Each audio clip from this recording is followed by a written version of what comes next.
جب سے London MQM ختم ہوئی ہے اس وقت سے آپ دیکھیں کہ PSP علیحدہ بن گئی, ان کے اپنے اندر جو ہے وہ دھڑے بندی ان کی اپنی ہو گئی, پھر ان کے اپنے اندر جو ہے اگر آپ ٹسوری کو لیتے ہو تو وہ کہتے ہیں جی کہ یہ تو سارا جو ہے دولت کی دھن چمک پر اور ہمارا سارا منشور اور سارے ہمارا وہ غریب آدمی مڈل کلاس وہ تو ختم ہو گیا تصور کانسیپٹ جو ہے. تو اگر وہ اس طرح سے خود ہی جو ہے اپنے آپ کو ایک دوسرے پہ لتاڑتے یلغار کرتے. بہت خوب سر, جب آدھی پیپلز پارٹی PTI میں چلی گئی تو آپ نے پریشر اور خفیہ ہاتھ کی بات کی, اور تب پولیٹیکل انجینئرنگ جو ہے وہ ماسٹر سٹروک نہیں تھا, وہ کسی اور کوارٹر سے دیکھیں ادھر ہو رہی ہے. پیپلز پارٹی ایک سمندر ہے, پیپلز پارٹی ایک سمندر ہے. آپ دیکھیں تو پیپلز پارٹی کے لوگ جو جاتے رہے جن کے اندر وفا نہیں ہے. بہت شکریہ. پاکستان پیپلز پارٹی کے سینئر رہنما ہمارے ساتھ موجود تھے. سیاست ہی نام ہی امپاسبل کو پاسبل بنانا ہے, کہہ رہے تھے. 53 ووٹ حاصل کرنے ہیں سینٹ کی چیئرمین شپ کے لیے. ایک چھوٹا سا وقفہ, وقفے کے بعد پھر حاضر ہوتے ہیں. اسٹیٹس نیوز آئے.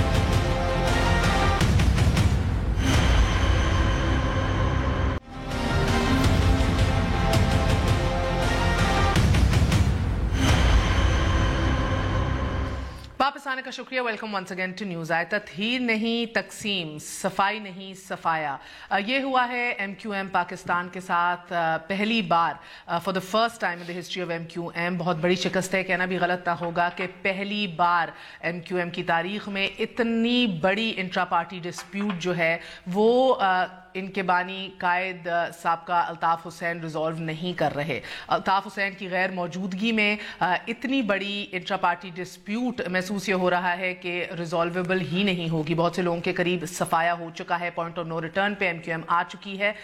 گو کہ آج ہی فیصل سبزواری سمیت خواجہ زہر الحسن نے بھی بڑے بڑے دعوے کیے کہ ہم اکٹھے ہو جائیں گے اور ووٹ بینک ریٹین کر دیں گے. آج کی تعداد میں کھڑے ہیں, آج کم تعداد میں کھڑے ہیں, کل تمام ایک ساتھ کھڑے ہوں گے, فیصل سبزواری صاحب کا کہنا ہے. گو کہ ابھی یہ دیکھنا مشکل ہے کہ سیاست میں واپسی کے لیے کون سا نسخہ آزمایا جائے گا, کیونکہ as of right now PIB colony اور بہادر آباد 2 میجر کیمپس ہیں. پرسوں الیکشن کمیشن کا فیصلہ آئے گا کہ کون ان کے اندر سے لیجیٹمیٹ ہے. ایک رابطہ کمیٹی وہ ہے جو ریٹین کی ہے خالد مقبول صدیقی صاحب نے, پرانی رابطہ کمیٹی جس میں بڑے بڑے وہی جانے پہچانے نام اور چہرے ہیں, اور ایک نئی رابطہ کمیٹی ہے جو انٹرا پارٹی الیکشن کے بعد فاروق ستار صاحب نے قائم کی ہے. اس کی بھی کیا حیثیت ہے یہی پرسوں پتہ لگے گا. اس میں بہت سے وہ لوگ ہیں, وہ ورکرز ہیں جو 22 اگست کے بعد 2016 میں سائیڈ لائن ہو گئے تھے, بیک بینچز پہ بیٹھ گئے تھے, لیکن اب پیش نظر آ رہے ہیں. فلاکنگ فاروق ستار. شاید یہ بھی آج محسوس ہونے لگا ہے کہ الطاف حسین اور لنڈن سیکریٹریٹ کے جو ممبرز ہیں ان کا جو کہنا تھا کہ 25 دن یہ MQM پاکستان سروائیو نہیں کر سکے گی, وہ MQM جس کو 25 سال الطاف حسین نے زندہ رکھا ہے, شاید ان کے اس کلیم کی اندر بھی صداقت دکھنے شروع ہو گئی ہے. اسی حوالے سے بات کریں گے. ہمارے ساتھ علی رضا عابدی صاحب موجود ہیں, PIB کالونی چیپٹر کے کہہ لیتے ہیں. السلام علیکم عابدی صاحب. وعلیکم السلام. Complete wash out, wipe out, point of no return sir? نہیں, میں اس کو اس طرح نہیں کہوں گا. مہر دیکھیے, انٹرنل رفٹ ایک ہے, ایک ایشو آیا تھا 5 فروری کا ہمارا, اس کے بعد پھر چیزیں ڈیولپ ہوئیں اور اس کے ساتھ کچھ پوائنٹس پہ اگریمنٹس بھی ہوئے, کچھ پہ ڈس اگریمنٹس بھی ہوئے. پھر اس کے بعد کیس کو ECP میں لے کے چلا گئے, اور ECP میں جانے کے بعد اب اس کی جب ہیئرنگز ہوئی ہیں تو اب 7 تاریخ کو اس کا یہ تو میں نے کہہ دیا نا, ابتدائیے میں کہہ دیا. مگر عابدی صاحب مجھے یہ بتائیے, سینز یعنی کہ مائنس الطاف حسین, آج تو یہ باور ہو گیا کہ جماعت کے اندر کوئی ایسی ایک شخصیت, ایک فگر نہیں ہے جو فیصلے ایسے کرے کہ جن کے اوپر کوئی سیکنڈ کوشچن نہ ان سے کر سکے. پہلی دفعہ آپ کی تاریخ میں اتنی بڑی لاس. آپ دیکھ رہے ہیں نیشنل اسمبلی میں بھی نمبرز گرے ہیں, سینٹ کے اندر بھی گر گئے ہیں. دس از آل مائنس الطاف حسین. دیکھیے, ظاہر ہے ایک اسٹرکچر ہوتا ہے, اور اگر اس میں کوئی چینج آتا ہے اور ظاہر سے ٹاپ سے اگر چینج آتا ہے تو اس کے نیچے اثرات آتے ہیں, اور اس کو ریکوپ کرنے کے لیے, ریکور کرنے کے لیے ٹائم لگتا ہے. ابھی جس طرح آپ نے سینٹ کا بولا, سینٹ میں ہم نے ویسے بھی ایک ہی سیٹ نکالنی تھی. 4 سیٹس ہم اس طرح نو ریئلی اگر آپ کاؤنٹنگ کریں تو 37 ہمارے پاس MPs ہیں.